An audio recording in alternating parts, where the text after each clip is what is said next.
Well, we all know the signs and symptoms of allergies. There's no denying when the symptoms hit. But did you know that your digestive tract could be affecting your allergies? I'm here with Keith Bishop today, our clinical nutritionist, and we want to talk to you about your digestive tract and how that relates to allergies.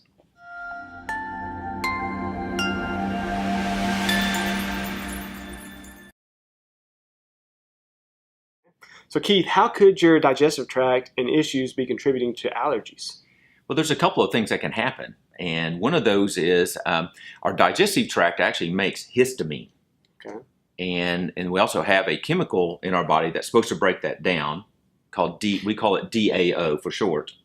And so it digests that histamine and lowers that. So certain foods like fermented foods, including wine and sauerkraut and pickles, and then other things like fish, can actually have high amounts of histamine. So if you're eating those foods on a regular basis, high histamine, it just doesn't take much more pollen or something like that to create a problem.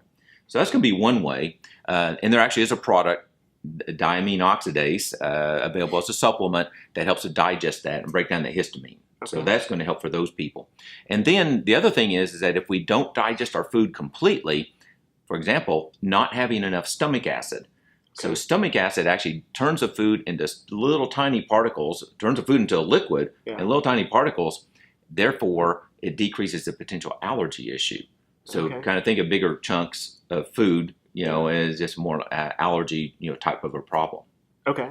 So a lot of people have probably heard the term leaky gut. It's kind of something you hear thrown around a lot. Right. So is this something that relates to this issue? Definitely. So if that stomach acid not only turns the food into little tiny particles, but it also helps the good bacteria to grow, kills out bad bacteria and parasites, which even that can create more allergy problems. Truly, on blood tests, we can see that. But then that stomach acid helps to digest the food, helps the good bacteria to grow. That good bacteria kind of helps close up the intestinal wall. So we have leaky gut is kind of like gaps and holes because the bacteria is kind of, and parasites are eating away at the lining of the intestines. And so that makes it easier for food particles to go in that may not be digested completely. Gotcha. And so by helping that good bacteria to grow and even getting good nutrients will actually allow that to close up and take care of what we call leaky gut. Okay, well, great. So you talked about stomach acid a little bit. You talked about how it relates to all of this. How can you know if someone's low in stomach acid? Okay, so the most common symptom is actually reflux. So, and people actually take stomach acid blockers to try to help with that reflux, which then actually still creates more problems because this is an acid pot, and that acid digests the food into smaller particles, but it also allows the food to empty out quickly. So if you're having burping or belching, reflux problems, or pain even up here, and it's been 1 or 2 or 3 hours after you've eaten, that's wrong. Okay? That's a classic sign for not enough stomach acid. So we will actually do a little test. We call it a vital absorption challenge, where we actually give stomach acid pills to digest the food, which this is also going to help, with histamine and food, type problems, and digest the food. But we see how many of these pills can a person take before it starts hurting. The more capsules you can take without pain is a sign you're probably low in stomach acid. So kind of in summary of all that then, so what are the advantages of taking a stomach acid capsule?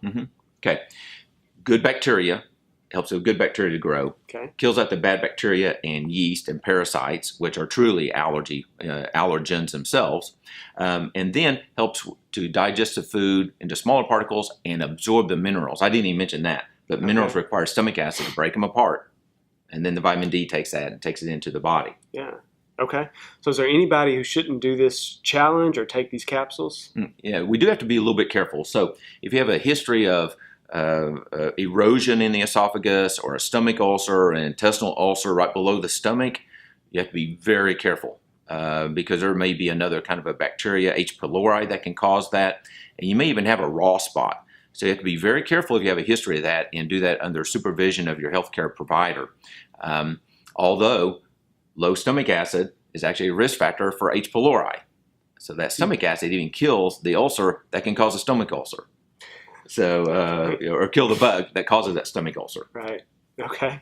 So these products that you mentioned, are they all available here? Is it something they come in and talk to you about, or how do they go about getting this? Yes, so the Vital Absorption, we have it as a challenge. It's available here in the pharmacy. We have Vital Absorption capsules available on our website. And then that histamine product is actually by a different company, Zymogen. It's called Hist DAO, and we have that also in the pharmacy. That product we can't sell online, but we do have it in the pharmacy, available in the pharmacy or by telephone order. Well, there you go. All these products are available here at the pharmacy, or as he said, all of them but the Zymogen products available on our online store. For more information, give us a call or come see us. And this is just another way that we can help you feel better faster.